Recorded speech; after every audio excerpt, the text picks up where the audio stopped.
Agradeço então ao Paulo Macedo por esta exaustiva e esclarecedora exposição sobre os riscos e os desafios para 2024. Vamos agora então ao primeiro painel desta tarde. Vai ser moderado pela jornalista e coordenadora de Economia do Expresso, Elizabeth Miranda, quem peço desde já, não sei onde é que está a Elizabeth, olá Elizabeth, que se junte a mim neste palco. Vai ser um painel constituído por João Duque, Sandra Maximiano, Pedro Brinca e também o historiador Rui Tavares. Peço a todos que se dirijam, então, podem sentar-se, dirijam então ao palco para começarmos então este primeiro painel desta tarde para falarmos dos desafios que se colocam em 2024 a todos os níveis.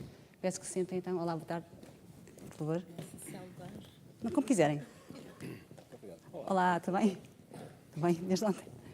Então, bom debate e até já. Obrigada, Ana. Muito boa tarde. O Dr. Paulo Macedo, como disse a Ana, já sistematizou aqui com grande clareza e precisão o contexto económico, político e institucional com que nos debatemos e os desafios também que temos pela frente. Portanto, eu passo imediatamente aqui à conversa com os nossos 4 ilustres convidados, 3 deles colunistas do Expresso, um que, não sendo colunista, é quase um comentador residente, não é? Já devia ter um estatuto especial, o Pedro Brinca. Temos 40 minutos, 45 minutos de conversa no máximo, para um conjunto muito abrangente de temas, como vemos aqui. Vamos tentar chegar a todos com a maior concisão possível. E eu começo desde já pelo Rui Tavares. É suposto nós centrarmos um pouco na economia, mas tudo é economia, e queria ir à questão das instituições que o Dr. Paulo Macedo também abordou na apresentação dele. A propósito de um texto que o Rui Tavares escreveu no Expresso há umas semanas, em que dizia que, bom, se tivéssemos só uma crise política, com isso lidava eu bem. O problema é que estamos perante uma crise de regime. Isto leva-nos à questão, ao problema das instituições, não é? E a pergunta do texto era: e agora Portugal? E é esta pergunta que eu devolvo ao Rui Tavares. Estando perante uma crise de descredibilização das instituições, de várias instituições, às quais o jornalismo não é alheio também, já agora, e agora? Como partimos para 2024 também. Bem, muito obrigado pela pergunta e boa tarde a todas e a todos, aos companheiros de painel, a todo o público, Dr. Paulo Macedo.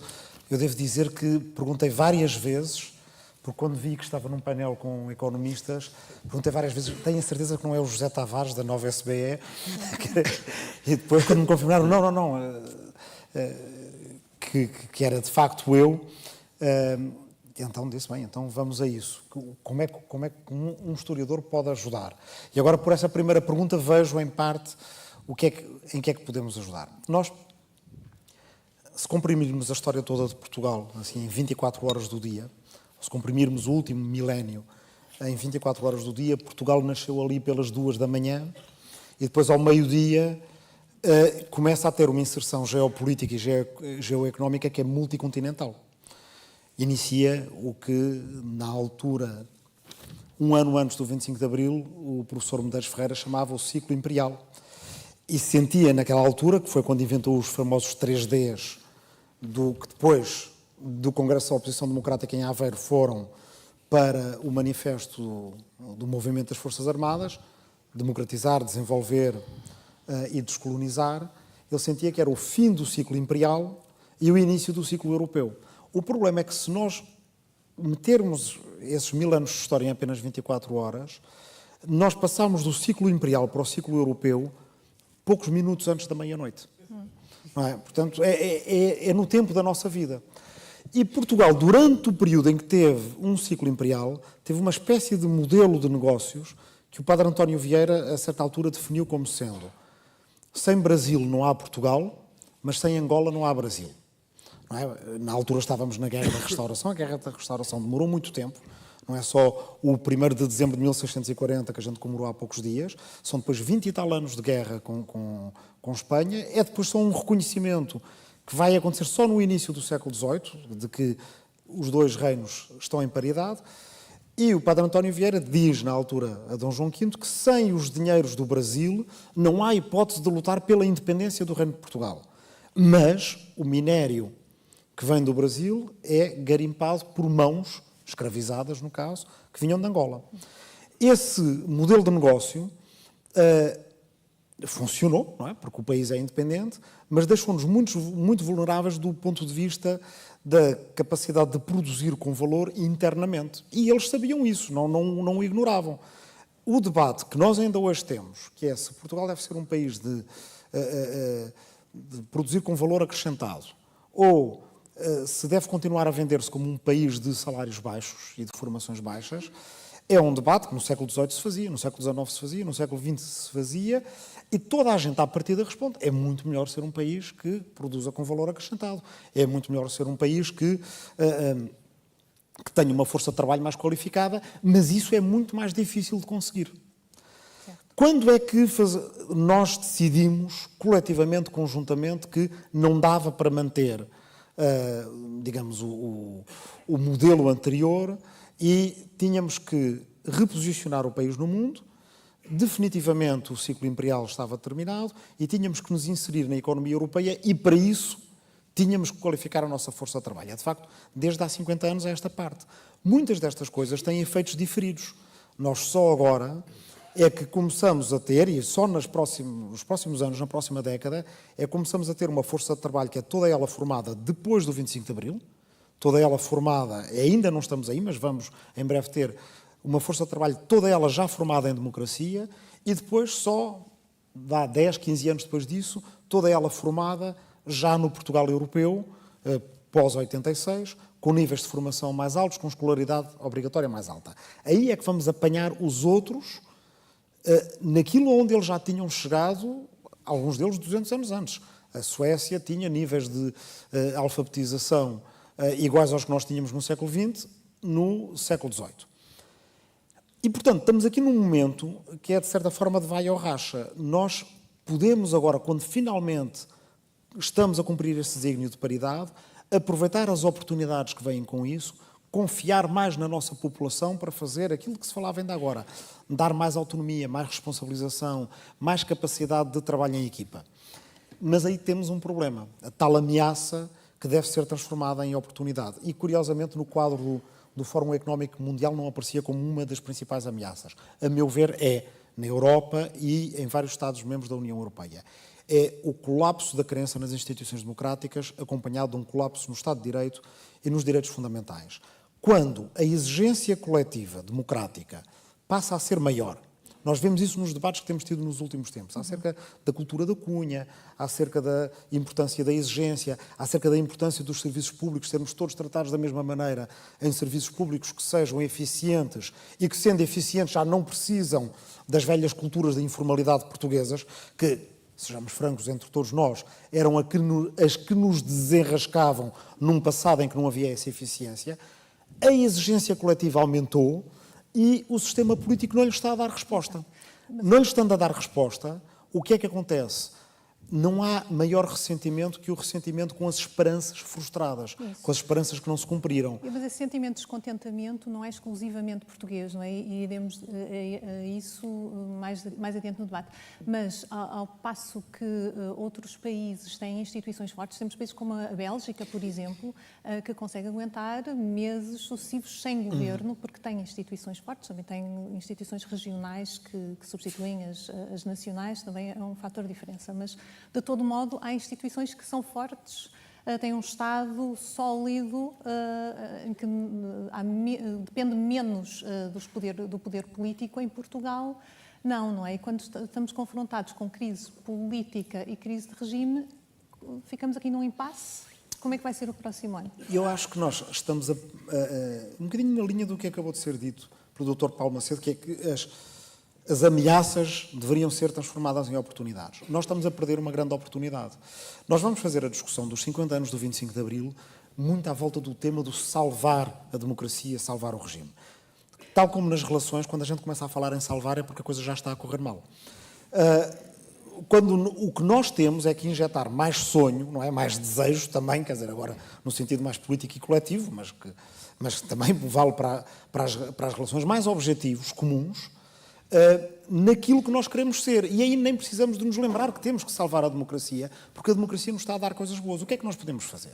Nós podíamos estar a fazer um grande debate nacional acerca de qual é que é o modelo de desenvolvimento do país para o futuro. O que é que em 2023, 2024 corresponde àquilo que eram os 3Ds em 1974? Nós podíamos estar a fazer isto nas escolas, nós podíamos estar a fazer isto nas agências da Caixa Geral de Depósitos pelo país todo, nós podíamos estar a fazer isto a larga escala e, na verdade, vamos estar a fazê-lo através de umas eleições. Não são, dado o tipo de debate, o tipo de polarização, o tipo de abandalhamento, às vezes, do próprio discurso político, não vão ser o momento ideal. Mas vamos fazer com as oportunidades que nós temos. E quando eu digo nós, não é os que vão estar em campanha. É vocês exigirem àqueles que estão em campanha que o debate seja centrado nisto, que fale dos próximos 50 anos, eu acho que aí podemos aproveitar bem esta oportunidade. Muito bem. Pedro Brinca, sigo para a outra ponta. Vamos ter...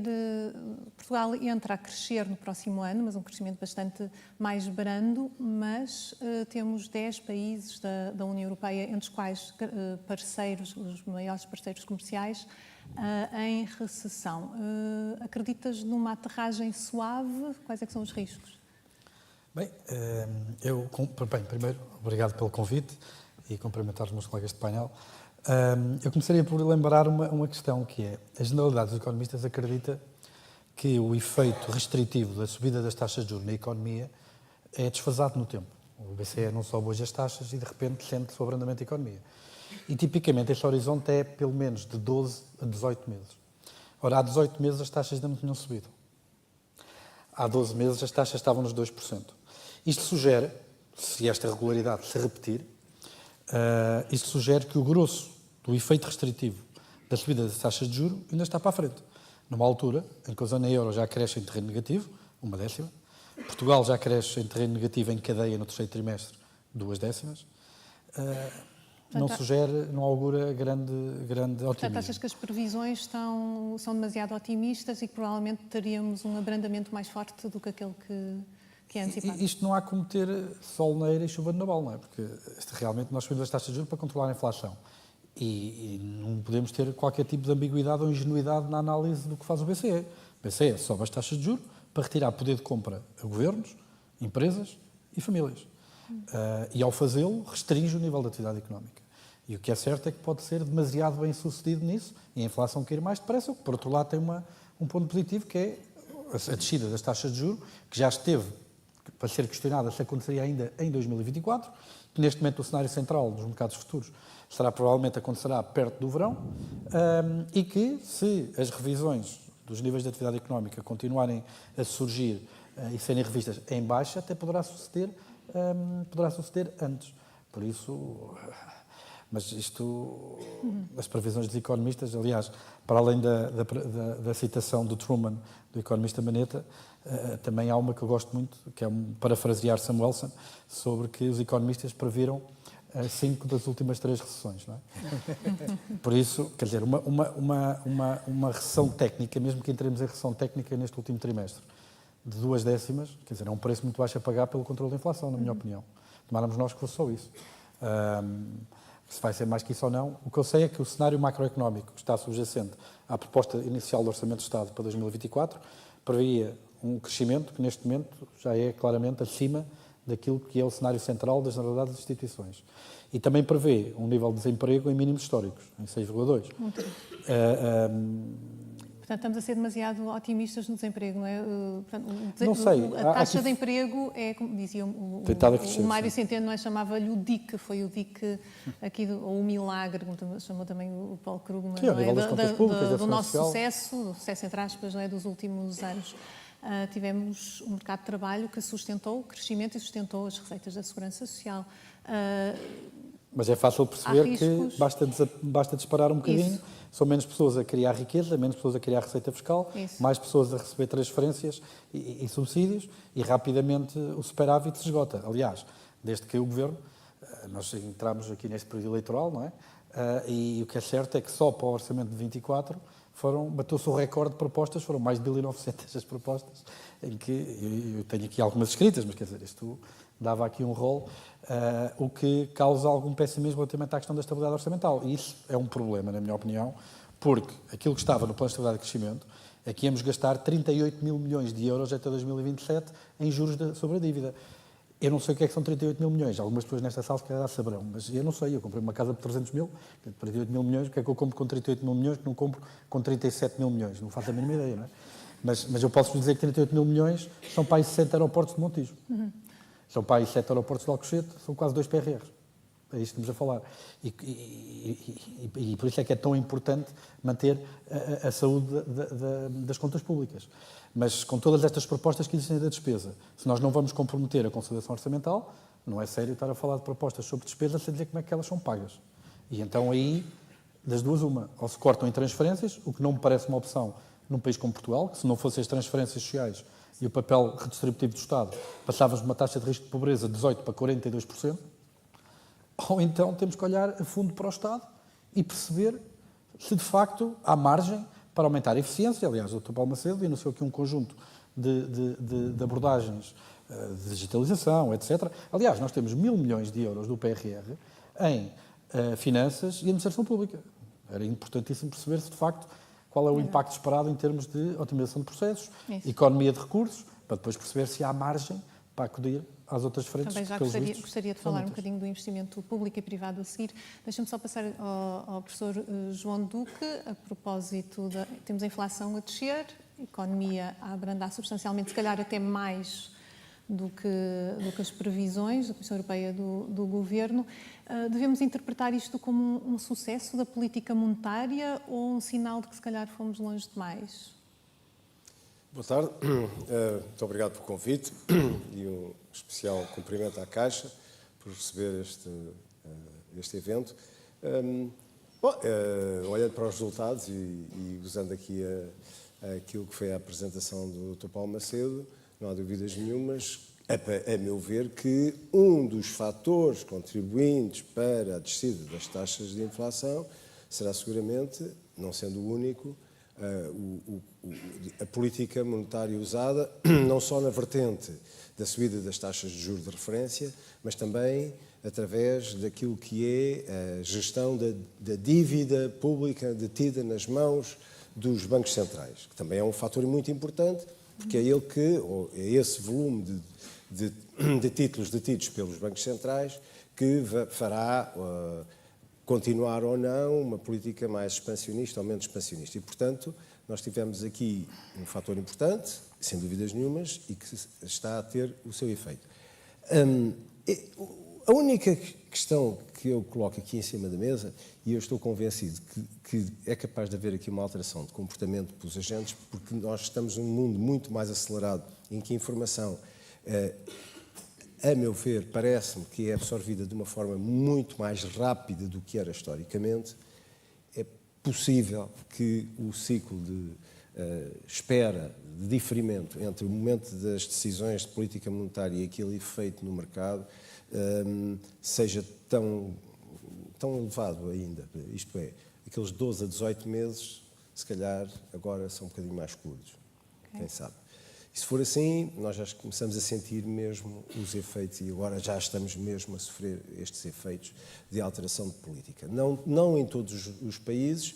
Porquê? Porque os países têm diferentes formas de se endividar e de fazer sentir as taxas de curto prazo, que são estas de referência que o Banco Central faz, naquilo que é o impacto na vida das empresas ou das famílias. E, portanto, nós, ao nível das famílias, fomos diretamente impactados porque estamos muito expostos a taxas de juros variáveis, outros países menos e, portanto, e ainda por cima menos e com mais peso naquilo que é a própria composição do cabaz, que é a referência. E, portanto, há aqui diferenças que podem justificar, de alguma maneira, algum desajustamento de Portugal, e eu estou aqui muito centrado na minha ótica de português, face àquilo que é até o efeito da política geral e dos efeitos gerais sobre a União Europeia, sobre a zona euro, e, portanto, que é isso que faz verdadeiramente orientar a política monetária.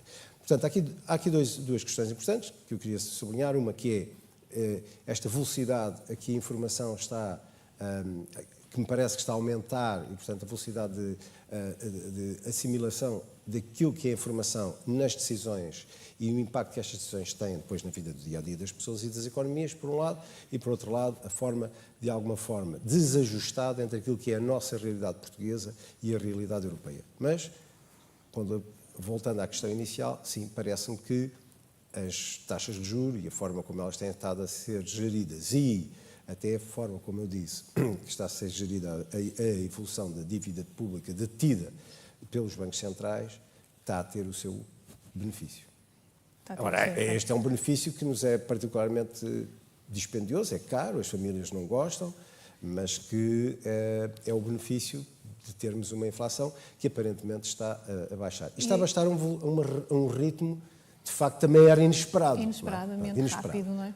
Então, quando é que podemos antecipar uma descida, um início do ciclo de descida das taxas de juros? Os mercados antecipam na Europa? Os mercados, há quem antecipe já para o primeiro trimestre, não é? Wishful thinking? Eu acho que são um bocadinho eufóricos, faço aquilo que é a minha expectativa, sou um bocadinho mais conservador, apesar de tudo, eu acho que o Banco Central só irá baixar quando das duas uma.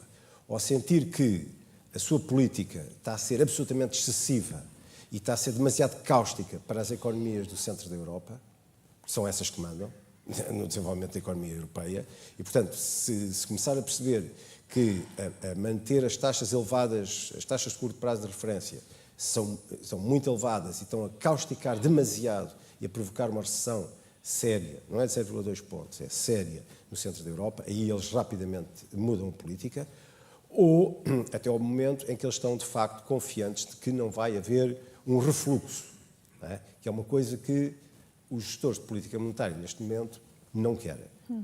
Acho eu, porque o Banco Central Europeu tinha, até esta crise, tinha tido um chamado track record, um histórico, que era melhor, eles orgulhavam-se disto, que ir ao Banco Central Europeu e diziam assim, o nosso registro histórico é melhor no controle da inflação do que o do Bundesbank, que era o benchmark. Sim. E, portanto, repare-se, e isto é muito importante, porque quanto melhores eles forem a fazer aquilo que têm que fazer, mais confiança dão até na transmissão das palavras que emitem e na confiança, na forma como depois os agentes absorvem e acreditam naquilo que é a sua mensagem. Mas o que é um efeito demasiado cáustico?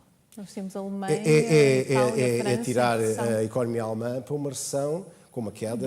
mais duradoura. Com uma queda sensível na economia, não é? Se começarmos a ver a economia alemã cair 2%, aí não tenho dúvidas nenhumas que o Banco Central Europeu tem que fazer alguma coisa, e ainda por cima com valores de inflação que já estão em níveis aceitáveis, quer dizer, a partir daí começa toda a gente a perguntar o que é que vocês estão a fazer, já estão a destruir mais do que estão a salvar.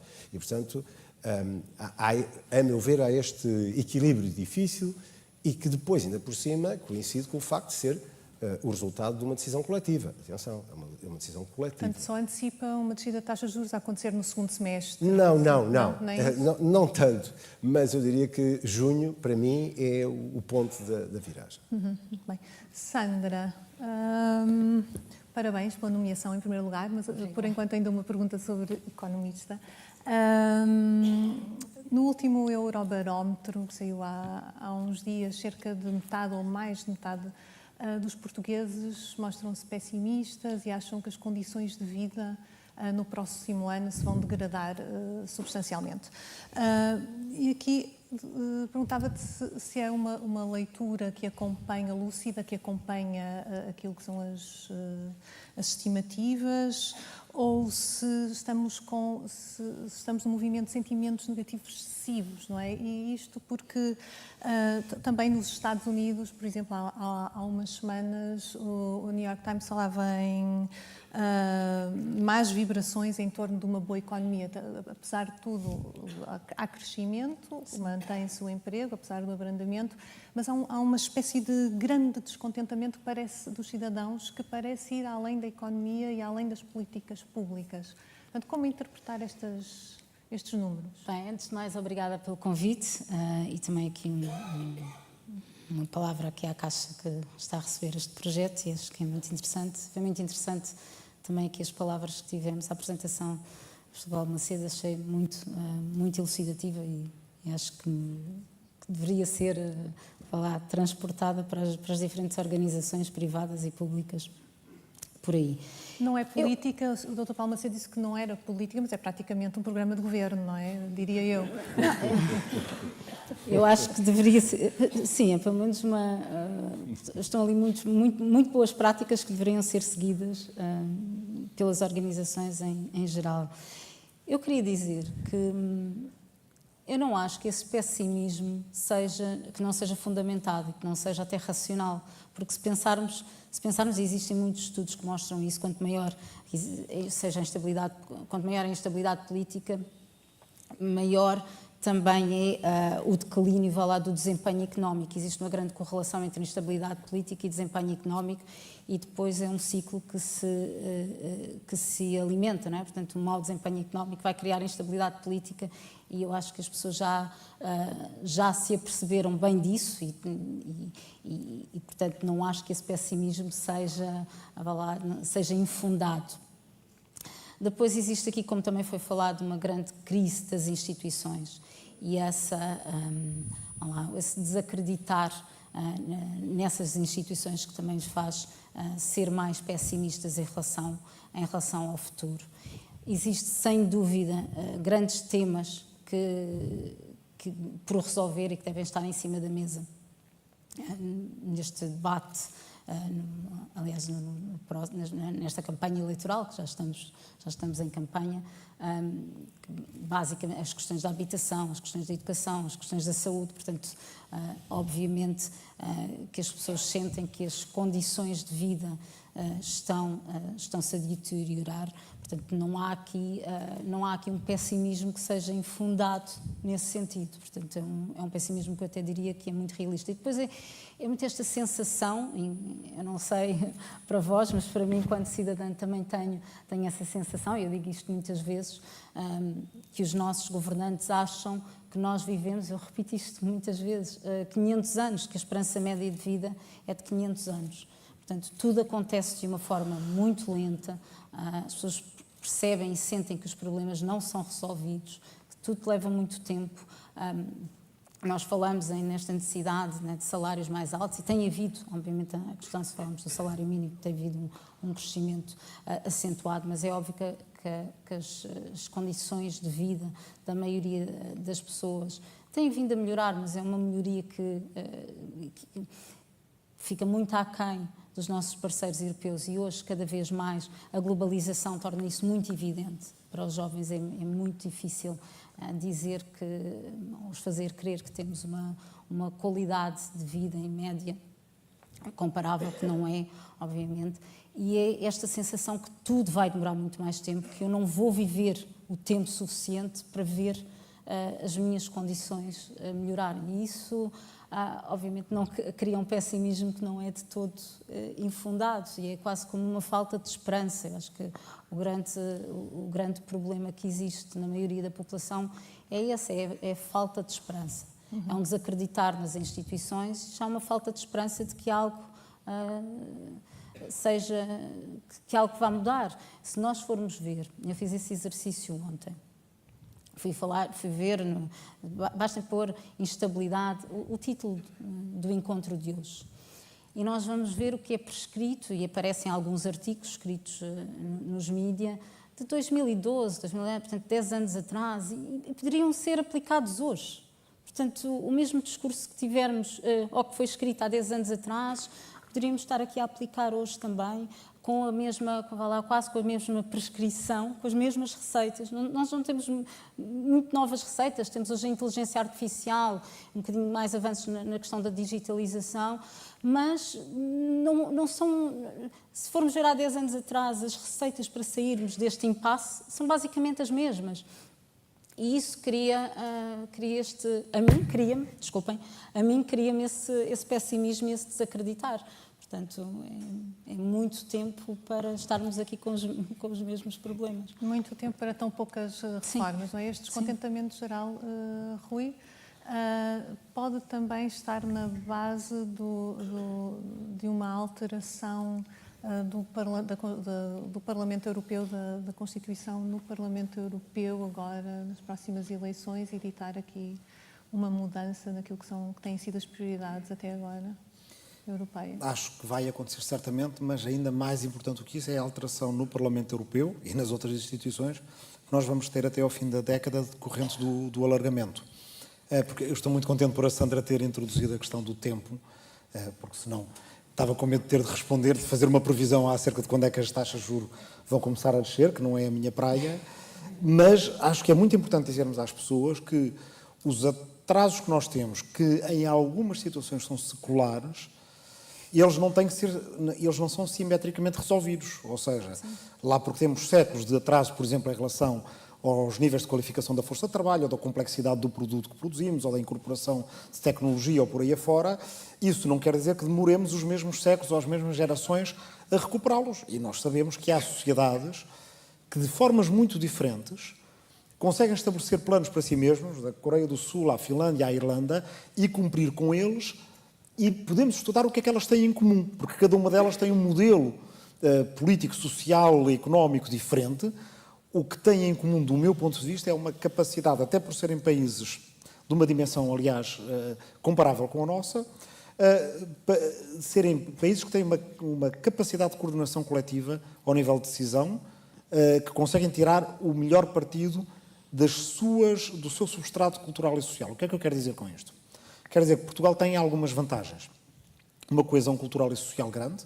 Nós vemos isso no espírito cívico com que as pessoas se foram vacinar na pandemia, por exemplo, não é? Uma altura em que o Serviço Nacional de Saúde provou bem, mas as pessoas também individualmente, por precaução com as pessoas que tinham à volta, os pais, os avós, as pessoas que queriam visitar, demonstraram um espírito coletivo cívico muito forte. Isso temos mais até do que outros países comparáveis europeus. Isso permitir-nos-ia ter uma capacidade de fazer o tal grande debate público de que eu falava antes e projetarmos no futuro. E depois o que é que temos como defeito? Como defeito, eu acho, pelo menos a minha percepção do que se passou na última grande crise nacional. Nós sabíamos que vinha aí o alargamento a leste. Sabíamos, ou muitos de vocês sabiam, que vinha aí a entrada da China na Organização Mundial do Comércio. E toda a gente sabia que vinha a entrada no euro. Será que a sociedade portuguesa se preparou suficientemente para esse triplo embate? Eu acho que hoje é evidente dizer que não. O que é isso hoje, se transportarmos para hoje? É o alargamento da União Europeia. A sensação que me está a dar é que está toda a gente à espera que algum país da Europa Central, se calhar a Hungria, vete a entrada da Ucrânia ou a entrada dos Balcãs Ocidentais. A minha opinião é, isso não vai acontecer. O imperativo do alargamento... Nem que a extrema-direita cresça? Mas o imperativo do alargamento vai ser um imperativo geopolítico. E quando chegar à altura em que alguns países centrais percebem que, seja o que for que é a Ucrânia no fim da década, a União Europeia vai precisar que ela entre, aí o veto deste ou daquele país muito provavelmente cai. E nós não podemos correr o risco de estarmos outra vez impreparados para esse cenário. Nós temos 10 anos para reinventar a nossa economia e a nossa sociedade para um cenário no qual nem os Açores tenham fundos de coesão. Pronto, esta é uma das coisas para a qual nos podemos preparar. Outra, a inteligência artificial, toda a gente fala dela. Nós podemos antecipar-nos um bocadinho. Ontem chegou a acordo o Conselho e o Parlamento Europeu numa proposta conjunta para a lei da inteligência artificial. Eu gostava muito que Portugal fosse o país pioneiro na União Europeia a criar uma agência portuguesa de inteligência artificial. Já não vamos ser, porque os espanhóis foram hiper rápidos. Entre junho do ano passado e setembro decidiram criá-la e já decidiram que vai para a Corunha. Como seria fantástico se nós aqui em Portugal já tivéssemos decidido que tínhamos uma agência de inteligência artificial e que estava em Braga. E que fizesse regulação, prevenção, consciencialização, pedagogia sobre inteligência artificial. Não é assim uma coisa, não é assim um coelho sacado da cartola que seja muito diferente dos outros, mas é aqueles, se calhar, 1 ou 2 ou 3 anos de antecipação que poderiam compensar muito depois na capilaridade para o resto da sociedade portuguesa. Muito Pronto, bem. calmo por aqui. Por falar em reinvenção, estamos num processo de reindustrialização, como agora se diz. A ICEP tinha em pipeline mais de 30 mil milhões de projetos de investimento ou de manifestações de investimento. Boa parte deles estavam centrados em em Sines, e o que eu vos perguntava era se, de algum modo, a operação influencer pode vir a comprometer ou, pelo menos, a atrasar significativamente algum destes projetos. Temos, por exemplo, a Calbe, a chinesa da Calbe, não é?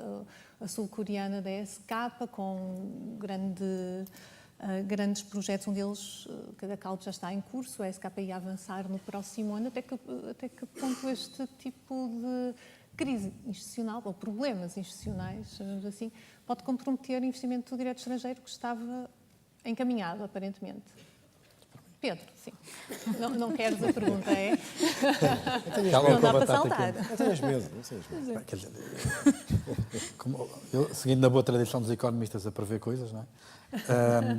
Eu não faço ideia do que é que o processo judicial vai levar a cabo. Eu não faço ideia se todo o grupo de empresas que está previsto realizar esse investimento vai ser automaticamente desqualificado ou excluído desse tipo de propostas. Quer dizer, não faço a mais pequena ideia. Mas na lógica da credibilidade das instituições para os agentes económicos. Numa pergunta que está relacionada precisamente com a credibilidade das instituições, que foi um tema que foi aqui repetido, eu gostava de lançar aqui também uma abordagem um bocadinho paralela, que tem muito a ver com a questão da tecnologia e o papel que a tecnologia tem tido um bocado neste agudizar do que é a tensão social e da sustentabilidade do que são as sociedades ocidentais. E fê-lo de duas maneiras, essencialmente. Fê-lo pela disrupção nos mercados de trabalho, não é? A queda do preço relativo de investimento, ou seja, o número de maçãs ou de hambúrgueres que precisamos para comprar um computador diminuiu drasticamente nos últimos 40 anos, quer dizer, computadores, um telemóvel, que outra coisa qualquer. E isto leva a uma polarização salarial, a um aumento das desigualdades muito acentuada. Porquê? Porque as pessoas cujo trabalho é substituído por tecnologia, que está cada vez mais barato, a procura por essas pessoas é cada vez menor. Nós vamos à bomba de gasolina, vamos a uma casa de hambúrgueres muito famosa e vemos uns ecrãs LEDs onde nós tratamos das coisas. Já não precisamos desses trabalhadores, a procura por esses trabalhadores diminui, os seus salários diminuem, mas aquelas pessoas cujo trabalho é enormemente potenciado por tecnologia, seja ela digitalização, seja de comunicação, do que for, essas pessoas têm, obviamente, muitos ganhos. Isto gera desigualdades e, obviamente, que isto tem um efeito muito, independentemente de acharmos, de um ponto de vista de uma perspectiva política, se isto é, A, desejável, B, justo, independentemente disso, eu não sou padre, não sou economista, não me cabe a mim dizer se isto está correto ou está errado, pelo menos não neste papel, e, obviamente, enquanto cidadão, tenho um juízo moral sobre essas coisas, ou político, mas enquanto técnico, o que é certo é que as pessoas ficam chateadas. E não é à toa que se vê uma correlação fortíssima entre aumento de desigualdades e populismo, com depois todas as consequências económicas que esse populismo traz do ponto de vista das políticas públicas e das sociedades. Mas também teve outro efeito complicado, que se calhar não se fala tanto, mas tem a ver, por exemplo, com a emergência das tecnologias das redes sociais. Na nossa juventude, nós éramos expostos ao contraditório. Havia 2 canais, a gente tinha que assistir à opinião do outro, mesmo que não quisesse, não é? Hoje em dia não é assim. Eu vou às redes sociais, ponho lá um pensamento de conteúdo político, as pessoas que estão de acordo comigo metem like e começam a receber conteúdo alinhado com aquela visão e não somos expostos ao contraditório. E começamos a criar bolhas, começamos a criar câmaras de ressonância onde cada um é alimentado pelos próprios algoritmos das redes sociais por aquilo que gosta antes. E isto leva à radicalização, leva ao extremismo, leva à falta de empatia por visões diferentes e corrói a própria essência da sociedade. E por isso é que eu concordo com o Rui, eu acho que em muitas destas áreas nós devíamos estar na vanguarda. Mas também dizer que também não é preciso inventar a roda. Nós temos muitos problemas com que nos entreter. Portugal não é só campeão da Europa de futebol, Portugal é campeão da Europa do impacto que os pagamentos em atraso têm nas empresas. Fomos às sondagens do Inter-Justiça, em 27 Portugal está em último. E um dos maiores contribuintes para que isso aconteça é precisamente o Estado. Não é? Há aí logo uma boa área para agir. Nós, por exemplo, na questão da justiça, falou-se aqui na questão da justiça, nós fizemos progressos assinaláveis na área do civil, na área do criminal, mas não foi o Pedro Brinca que, em fevereiro do ano passado, veio ao público dizer que a autoridade tributária usava a morosidade dos tribunais administrativos ou fiscais como uma arma contra o contribuinte. Foi a Presidente do Supremo Tribunal de Direito Administrativo e Fiscal. Não é? Nós temos uma posição... Os contribuintes também usam por causa dos juros. Diga? Os contribuintes também a usam por causa dos juros, acabam por ser compensadores também, em alguns casos. Joga a favor das Não duas sei se era partes. isso que a Presidente tinha em mente, mas pronto.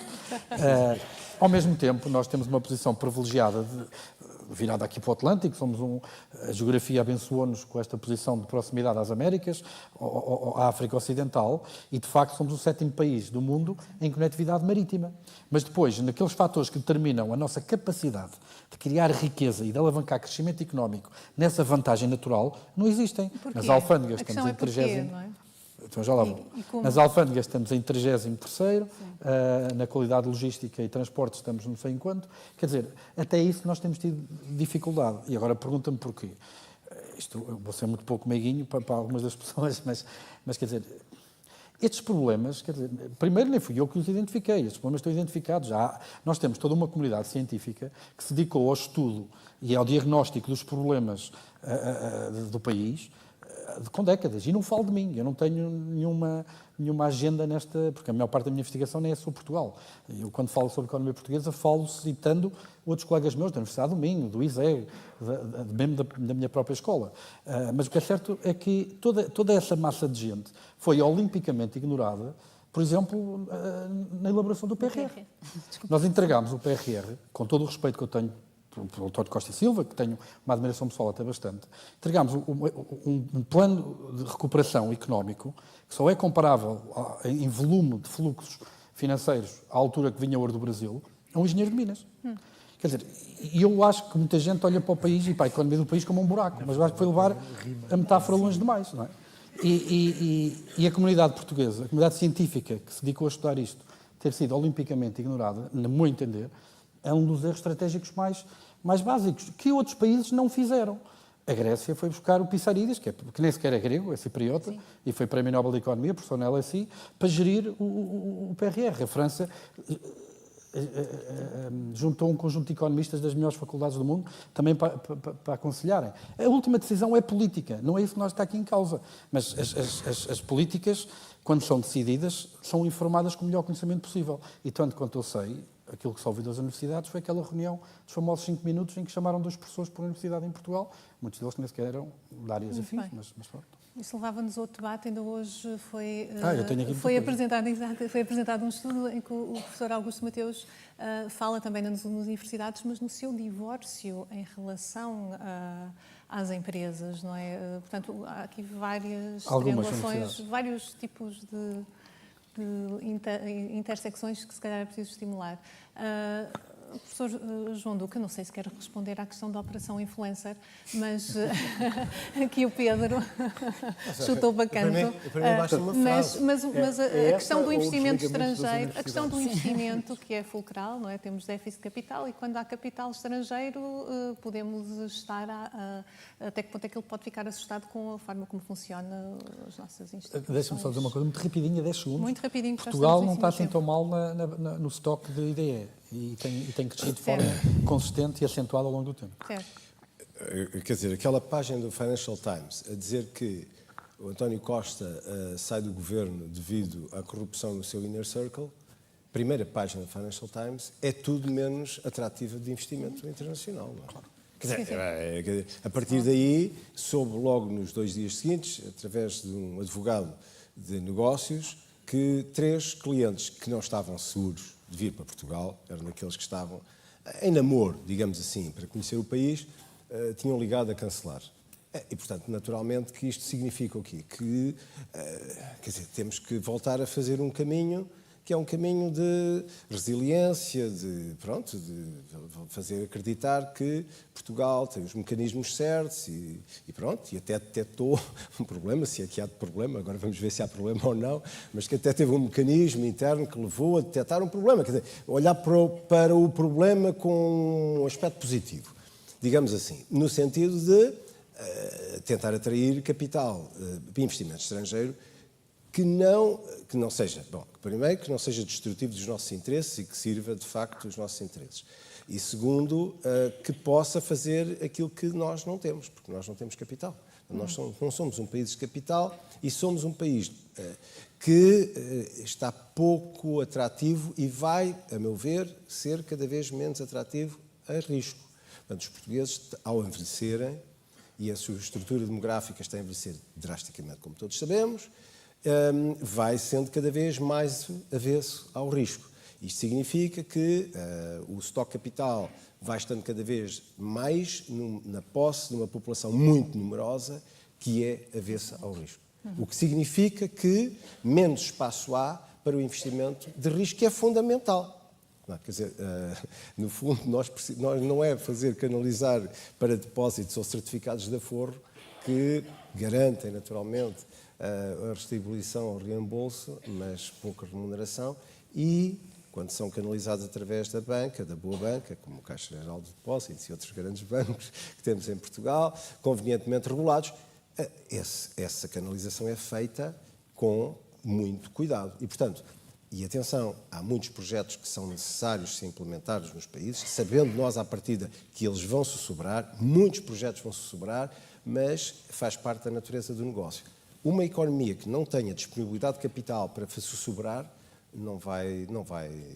quer dizer, nunca vai atrair ou nunca mais vai desenvolver em si projetos que pareçam interessantes e que possam criar valor acrescentado significativamente. Repare, os unicórnios não se fazem com pessoas ou com capital, pessoas que querem a mesma segurança que depósitos a prazo. Sandra, o principal desafio de um regulador no próximo ano? Então, antes de ir aí, posso ir aqui também à Operação Influencer. Claro que sim. Afinal, temos interessados. É engraçado que eu tive, numa perspectiva até mais micro, e nesta perspectiva da atração de capital, e não é só capital físico, estamos a falar de capital humano. Eu tive conhecimento de algumas pessoas que estavam num processo de, portanto, grande talento, naquele processo de regressar para Portugal, para as quais o que aconteceu e estas notícias têm um impacto na decisão de, neste caso, não voltar. Portanto, obviamente, e aqui sendo eu da área comportamental, vejo, é óbvio que tem impacto quer na atração de capital físico, mas também de capital humano. Portanto, isto não abona nada a nosso favor. Portanto, é só essa chega aí. Outra em relação também, ainda da relação, isto é muito pessoas rápido. que vinham apanhar morangos. Não, pessoas vinham apanhar morangos. Ainda em relação à questão do desligamento das faculdades às empresas, eu diria que também, quer dizer, há aqui dos dois lados, também há o desligamento das empresas às universidades, mas aqui há um papel também do governo, dos governos em geral, nessa ligação, nesse casamento. Por exemplo, portais de ciência, em que se faz uma grande festa, porque se inaugura um portal, onde basicamente o que se tem lá tem que se pôr o nome do investigador e depois tem acesso ao nosso currículo. Isto não faz, e que se acha que isto vai aumentar a ligação entre a universidade e as empresas, quer dizer, vão gastar dinheiro sem qualquer efeito. Não vejo qual é que é o empresário deste país que vai à procura pelo nome do investigador e vai ver o currículo e achar que aquilo é muito importante para um determinado projeto de inovação. Portanto, acho que tem que haver aqui também um trabalho, um empenho maior em fazer essa ponte, em fazer levar empresas dentro da universidade, universidades para as empresas de uma forma muito mais eficiente e proativa e com objetivos concretos, com projetos concretos. Sobre ainda dos 3Ds e também dos desafios, que eu acho que devíamos pensar quais é que são os novos 3Ds, ou seja, lá que letras forem, eu acho que também temos um grande medo e se calhar fugimos muito, já disse isto algumas vezes, desta noção de planeamento central. Eu sei que me podem agora fuzilar, não é? Portanto, é quase que muito mal recebido e não quero que me interpretem mal com essas palavras, mas de pensar Portugal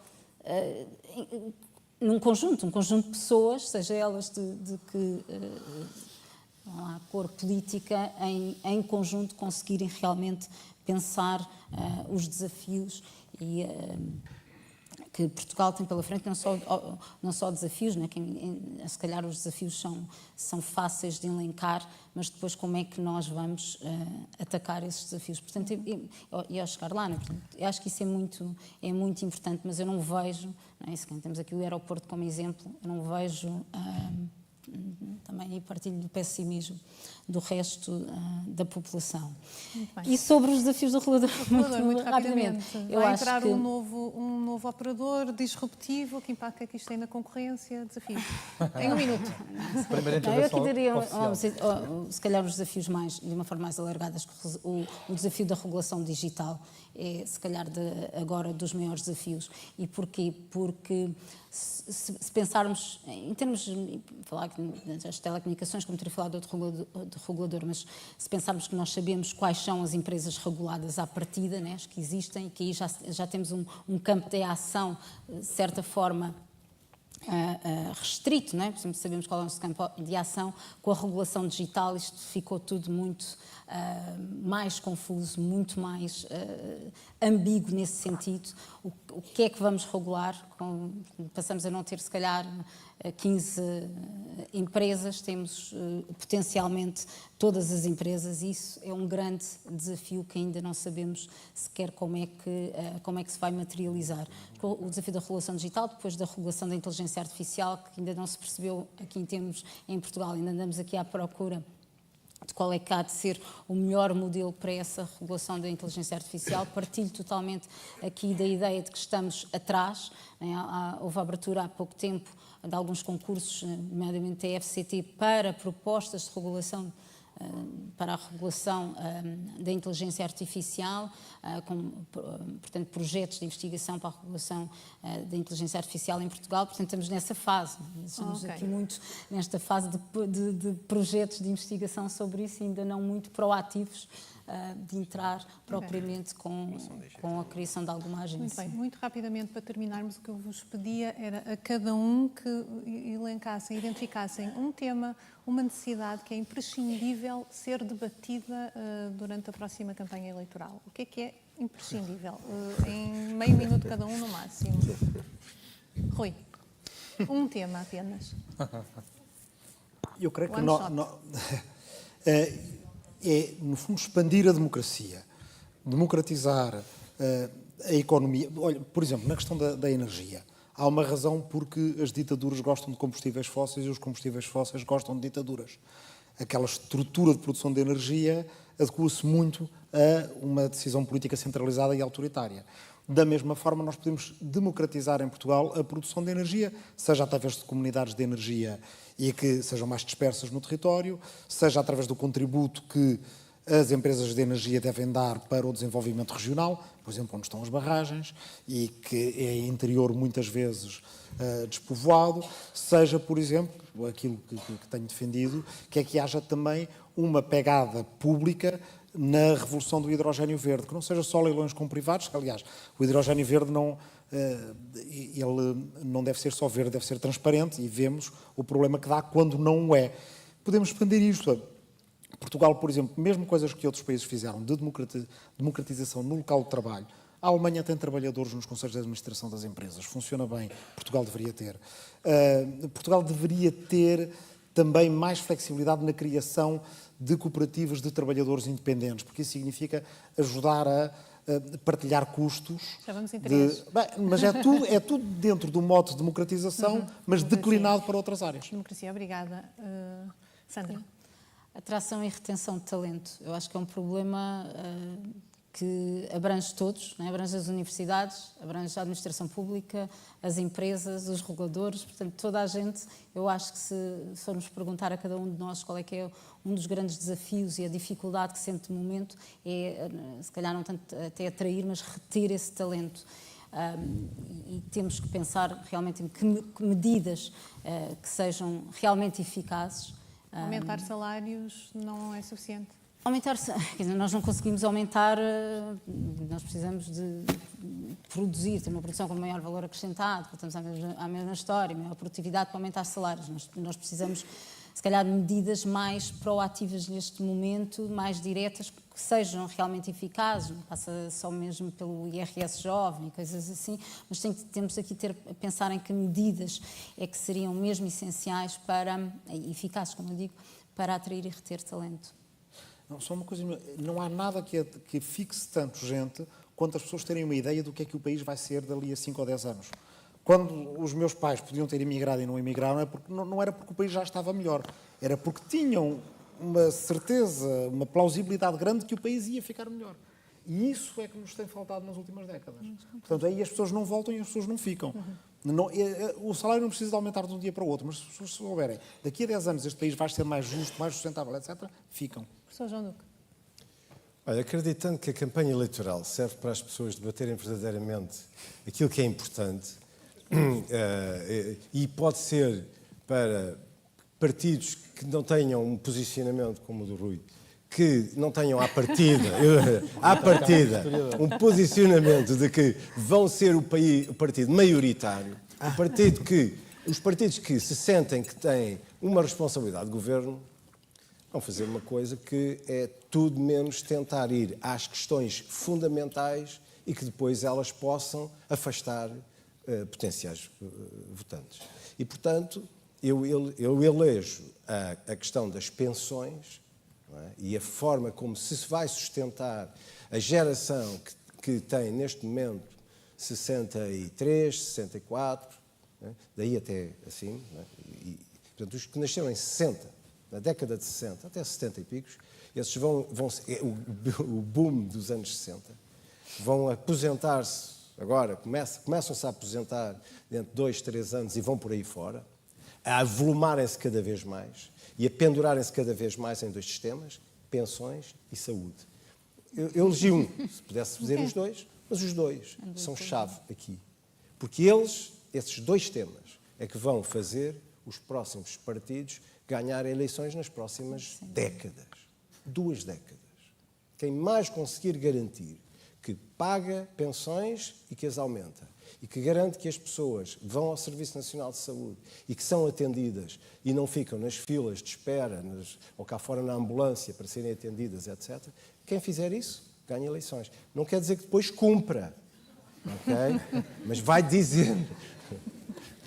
Pedro, para terminar. Eu, para cumprir um bocadinho a expectativa e desviando-me um bocadinho, a prenda que eu queria ter no meu sapatinho seria uma coisa que está muito relacionada com aquilo que o Rui falou e que a Sandra também aflorou, que tem a ver com a questão da instabilidade. Num segmento propriamente, que é a questão da habitação. Um dos maiores problemas que nós temos da habitação é a instabilidade, quer dizer, não há confiança no sistema. Para termos uma ideia, a média europeia de arrendamento de uma segunda habitação por parte das famílias europeias é de 43%, em Portugal é 13%. Okay? Ou seja, as pessoas não confiam no mercado. E não há solução, para mim, para a questão da habitação, sem haver confiança no mercado. E a confiança consegue-se com a estabilidade. Uma das coisas, uma das vitórias da Irlanda, em termos de se tornar aquilo que se tornou, não é só a questão de, obviamente, é um paraíso fiscal, com tudo o que isso traz atrás. Mas não foi só a taxa de IRC sobre as empresas ser baixa. É o facto de os principais partidos da governação, nos anos 90, fizeram um acordo de larga incidência, em que se comprometeram durante 20 anos que são aquelas as estruturas fiscais que se vão manter.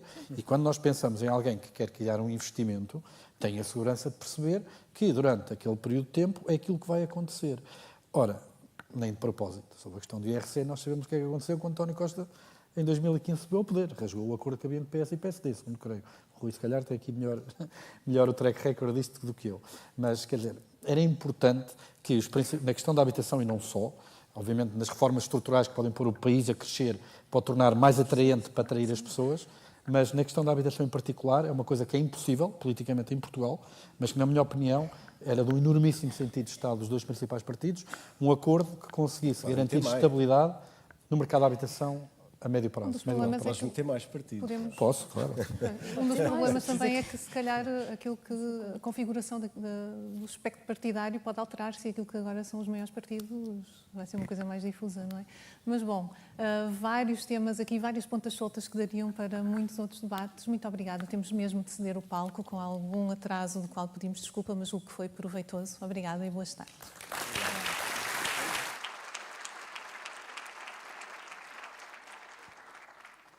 Muito bem. Agradeço então aos nossos convidados e à minha colega Elizabeth. Apesar da pequena derrapagem no tempo, valeu imensa pena.